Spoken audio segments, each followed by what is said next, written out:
Buen día, buen día. Bueno, la consigna de hoy es el azúcar. Estuvimos hablando de un tema recurrente que son las drogas, los efectos psicoactivos de ciertos alimentos sobre nuestro sistema nervioso y cómo afecta eso a nuestra elección del alimento, del tipo de alimento, de la cantidad, de la frecuencia de comida, porque si nosotros comemos algo y antes de hacer la digestión metemos otra cosa que se pisa con los procesos digestivos, vamos a tener malas digestiones, etc. Acá no hay una sustancia psicoactiva en sí misma, como un alcaloide, en el caso de la cafeína, que es la misma que la mateína o la teína, o, eh, ¿cómo se llama? O los opiáceos de los lácteos o del gluten, pero sí que hay un efecto psicoactivo de el estado alterado del cuerpo. Cuando nosotros comemos azúcar, cuando nosotros tenemos un pico de glucemia en sangre, a ver, el ejemplo que yo doy es el siguiente. Imagínate que cobras tu sueldo y te vas a Florida y Lavalle y sacás y lo pones a contar la plata ahí arriba de un banco de la plaza, con una densidad de gente pasando. Seguramente que no harías eso, ¿no? Bueno, el azúcar en sangre es una riqueza muy importante que hay que metabolizarla y obtener energía, pero de manera racionada. Nosotros no podemos tener un pico de azúcar en sangre, nosotros somos organismos homeostáticos, es decir, mantenemos ciertas concentraciones, ciertos parámetros estables, somos homeotermos, ¿sí? Mantenemos una temperatura estable. Sabemos que los reptiles, por ejemplo, no son homeotermos, sino que le llamamos de sangre fría. Bueno, mantenemos estables muchas variables, muchos parámetros, como el pH, como la salinidad, como la cantidad de azúcar en sangre, por ejemplo. ¿Qué pasa? Si nosotros tenemos un pico de glucemia, hay que sacarlo rápidamente de la sangre.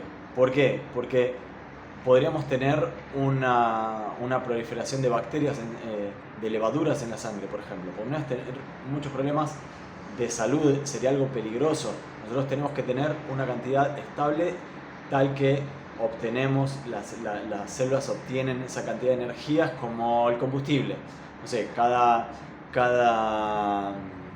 vehículo tiene un tipo de combustible que necesita, no le metes alcohol a un vehículo que necesita diésel, o diésel a uno que necesita nafta, o nafta de auto a un avión que necesita más octanos, más una cosa más potente, ¿no? Entonces, nosotros vamos a tener una respuesta orgánica muy violenta, con secreción de insulina, incluso de adrenalina. Es una alarma para el cuerpo, hay que secuestrar todo ese azúcar de la sangre. Y nosotros no nos enteramos de eso, nos enteramos de un estado activado. Simplemente nos llena de energía, y cuando ese pico de glucemia cae, porque nosotros vamos a tener un pico y un pico de hipoglucemia, ¿sí? Y recién después se va a estabilizar en una curva natural, ¿no? Entonces ese estado deprimido lo vamos a percibir como un bajón de energía, como extrañar el estado precedente de activación.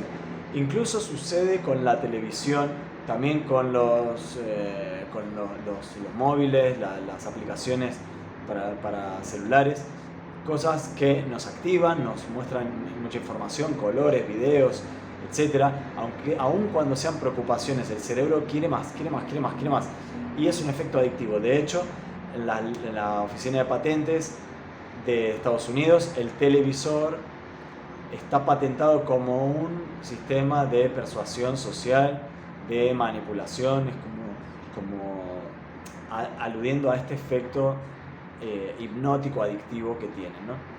Entonces, donde no tenemos una sustancia psicoactiva, una cosa química, sí tenemos, por el efecto que causa en nuestro organismo el azúcar, esta cuestión de una alteración de nuestro estado de ánimo.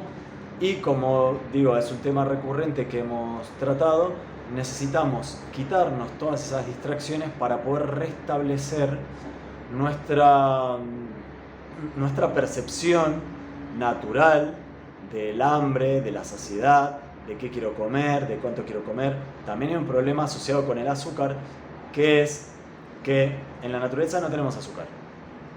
Estudios que se han hecho a trabajadores de ingenios azucareros que comen, mastican caña de azúcar todo el día, tienen una curva de glucemia natural, normal. Pero cuando comemos azúcar refinado, que además generalmente está asociado a grasas o a otras cosas en las golosinas, entonces ahí empezamos a tener problemas. Entonces es importante quitarlo. También decirles un dato muy importante, muy interesante: hay estudios que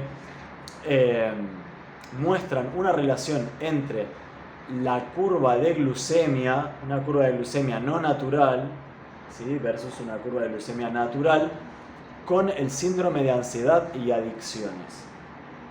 Lo cual intuitivamente suena muy lógico, pero se corrobora empíricamente en los estudios. Entonces, la premisa es dejar el azúcar completamente.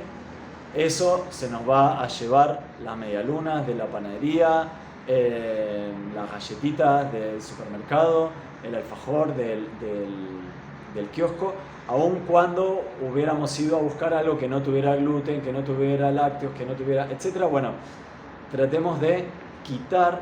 Yo a mis 11 años dejé de consumir cualquier cosa de kiosco y se transformó en algo como gris, como un botón deshabilitado de una aplicación. O sea, no existió más para mí. Y de esa manera ahorramos un montón en salud, ahorramos un montón en químicos y aditivos químicos que le meten a esas cosas simplemente para que sean sabrosas. Y al comer o al dejar, en este caso, con este proceso, con este desafío, al dejar de comer eso, vamos a restituir el umbral del paladar. Algo muy peligroso que sucede con el azúcar es, si le damos a los niños golosinas, gaseosas, etc., después pierden apetencia por las frutas o por los vegetales. ¿Por qué? Porque buscan ese tenor, ese impulso, ese pico de sabores en el paladar. Entonces, aplacar y llevar una curva más natural de glucemia y también de picos de dulzor nos ayuda mucho a renaturalizar nuestra dieta. Así que, como siempre, me van contando cómo va la experiencia y les mando un abrazo enorme.